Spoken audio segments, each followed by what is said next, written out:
এই ছেলেটা পাহাড় পার হওয়ার সময় হঠাৎ করে প্রায় 360 কেজি ওজনের একটা পাথর গড়িয়ে এসে তার ডান হাতের উপরে আটকে যায়। সে তখন অনেক চেষ্টা করতে থাকে তার হাতটিকে ছাড়ানোর জন্য, কিন্তু কোনোভাবেই সে তার হাতের উপর থেকে পাথরটিকে সরাতেই পারছিল না। তখন সে সাহায্যের জন্য চিৎকার করতে থাকে, কিন্তু পাহাড়ি এলাকা হওয়ার কারণে আশেপাশে এমন কেউই ছিল না যে তাকে সাহায্য করবে। তখন সে বুঝতে পারে এভাবে বসে থাকলে কেউই তাকে উদ্ধার করতে আসবে না। তাই সে তখন এক হাত দিয়ে তার ব্যাগ খুলে ছোট্ট একটা চাকু বের করে নেয়। পরে সেটা দিয়ে সে আস্তে আস্তে পাথর কাটতে শুরু করে, কিন্তু সকাল থেকে রাত অবধি চেষ্টা করলেও সে পাথরের 1 ইঞ্চিও কাটতে পারেনি। কোনো উপায় না পেয়ে সে হাতটা বারবার টান দিয়ে বের করার চেষ্টা করলেও কোনো কিছুই হচ্ছিল না। এভাবে সব চেষ্টা করতে করতে রাত হয়ে যায়। সে তার ব্যাগ থেকে একটা দড়ি বের করে সেটা উপরে ছুঁড়ে মেরে আরেকটা পাথরের সাথে আটকে রাখে, আর ওইভাবেই সে কোনো মতে ওই রশির মধ্যে ঝুলিয়ে ঝুলিয়ে ঘুমিয়ে পড়ে। সকাল হলে সে আবার চেষ্টা করতে থাকে, কিন্তু কোনোভাবেই কোনো কিছুই করতে পারছিল না। আর এখন তার কাছে অল্প কিছু খাবার বাকি আছে।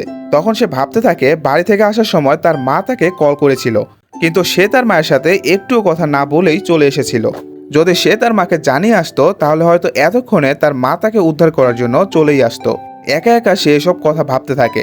এসব কিছু ভাবতে ভাবতে সে ওইখানেই ঘুমিয়ে পড়ে। পরদিন সকালবেলা সে আবার তার হাত বের করার চেষ্টা করতে থাকে, কিন্তু কোনোভাবেই সে তার হাত বের করতে পারছিল না।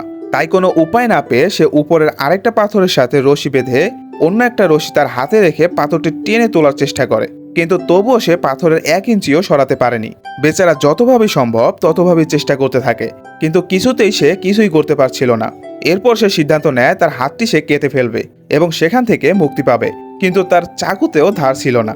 এভাবে ব্যর্থ হয়ে সে তার কাছে থাকা ক্যামেরাটা চালু করে বলতে থাকে, আর যাই হোক না কেন জীবনে হার মানলে চলবে না, বাসায় ফিরে মেয়েবাজি করতেই হবে। যাই হোক, এরপর বেলা পেরিয়ে ওখানে রাত হয়ে যায়, আর এভাবেই 3টা দিন সেখানে কেটে যায়, যার ফলে শারীরিকভাবেও সে অনেকটা দুর্বল হয়ে পড়ে। তবে পরদিন এখানে বৃষ্টি শুরু হয়ে যায়। বৃষ্টি দেখে সে শুরুতে একটু খুশি হয়ে যায়, কিন্তু একটু পরে সে দেখে বৃষ্টি তখন আর থামছিলই না। তবে কিছুক্ষণ পর বৃষ্টির পানিতে পাহাড়ের ওই জায়গাটাও ভরে গিয়েছিল।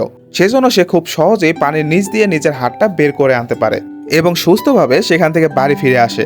আসলে সে এতক্ষণ সবকিছুই স্বপ্ন দেখতেছিল। আর এভাবেই এখানে 4টা দিন পার হয়ে যায়। তার কাছে এখন খাবার মতো তেমন কিছুই ছিল না, তাই সে রাগে দুঃখে ওই ছুরিটা তার হাতের ভেতরে ঢুকিয়ে দেয়। কিন্তু এতদিন পাথরের নিচে থাকার কারণে তার হাতের রক্ত চলাচলও বন্ধই হয়ে গিয়েছিল, কিন্তু তবুও সে তার হাতটি ওখান থেকে বের করতে পারে না। আবার প্রচন্ড পিপাসায় সে তার নিজেরই মূত্র পান করে নেয়। তবে এবার সে সমস্ত শক্তি দিয়ে তার হাত বাঁকা করে হাড়কে ভেঙে ফেলে। এখন আর কোনো উপায় না পেয়ে সে তার ভাঙ্গা হাতের ওইখানকার চামড়া কেটে আলাদা করতে থাকে। যদিও তখন তার অনেক কষ্ট হচ্ছিল, কিন্তু এছাড়া কোনো উপায়ও ছিল না। অনেক চেষ্টার পর সে তার হাত কেটে আলাদা করে ফেলে। পরে রক্ত বন্ধ করার জন্য সে তার হাতের ওইখানে জামা পেঁচিয়ে দেয়। তারপর ক্যামেরা বের করে পাথরের নিচে চাপা পড়া হাতটার একটা পিকচার তুলে নেয়। এখানে সে 127 ঘন্টা আটকে ছিল, কিন্তু এখান থেকে হেঁটে যাওয়ার মতো শক্তিও তার শরীরে ছিল না। তবুও সে অনেক চেষ্টা করে পাহাড় থেকে নেমে এসে সামনে এগোনোর চেষ্টা করে। অনেকটা পথ পাড়ি দিয়ে আসলে সে প্রায় অজ্ঞানী হয়ে যাচ্ছিল। তবে কপাল ভালো, তখন একদল মানুষ সেখানে ঘুরতে এসেছিল। পরে তারাই তার এই অবস্থা দেখে জলদি করে সাহায্য করে, আর একটা হেলিকপ্টার খবর দিয়ে তারা ওইখান থেকে তাকে পাঠিয়ে দেয়। সামান্য একটা দুর্ঘটনার জন্য সে তার জীবন নিয়ে ফিরে আসলেও হারিয়ে যায় তার একটা হাত। তাই আমরা যারা ট্যুর দিতে যাই তখন আমাদেরও সবসময় সতর্ক থাকা উচিত, যেন এই মুভির মতো পরিস্থিতিতে পড়তে না হয়। সো আজকের মতো এখানে শেষ করছি। দেখা হবে নতুন কোনো ভিডিওতে।